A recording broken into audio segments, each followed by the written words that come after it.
morning po. Kasalukuyan po ako ngayon nagpapalipad ng drone. Tingnan po natin yung flight plan niya. Ito po.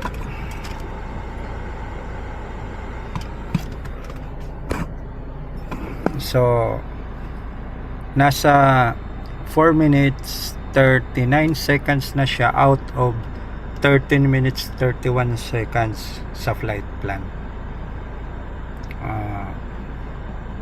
Sa ngayon medyo hindi pa nangangalahati yung flight plan. Tingnan lang natin yung capacity ng SD card. Meron pa siyang 51 gig na free. Then yung battery niya sa drone ay 83%.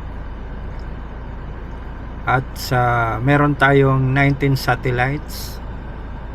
So far so good.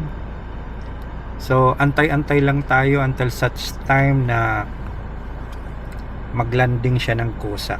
Ang drone po ay autonomous po siya. Meron siyang software na ginagamit ko para hindi na ako magkalikot ng mga control.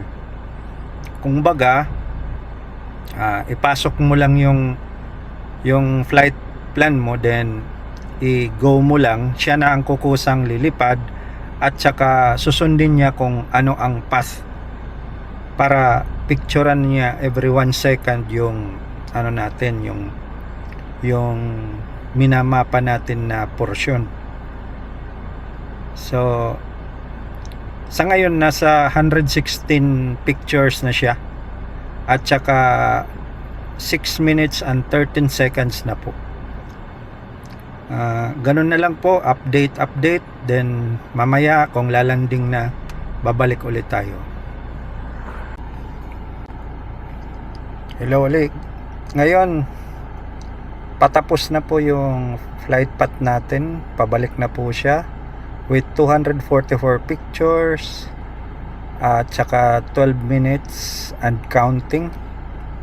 So puntahan na po natin yung site para mauna po tayo dun sa kanyang lalandingan na area.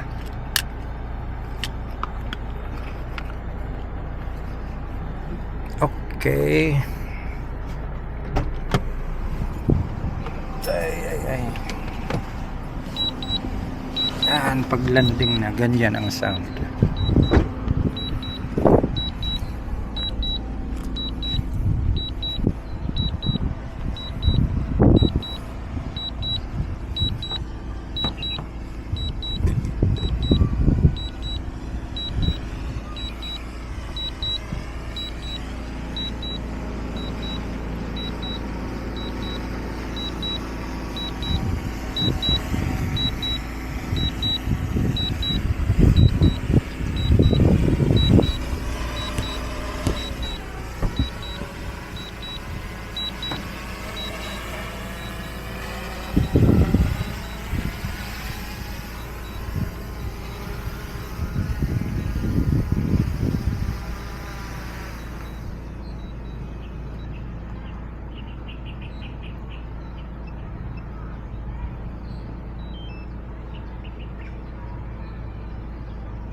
Salamat sa Diyos at successful po ang palipad natin.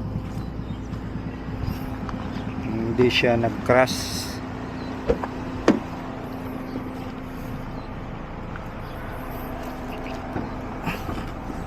Mamaya i-download ko po ito at saka i-overlay ko na po ito sa mapa. Hanggang dito na lang. Salamat.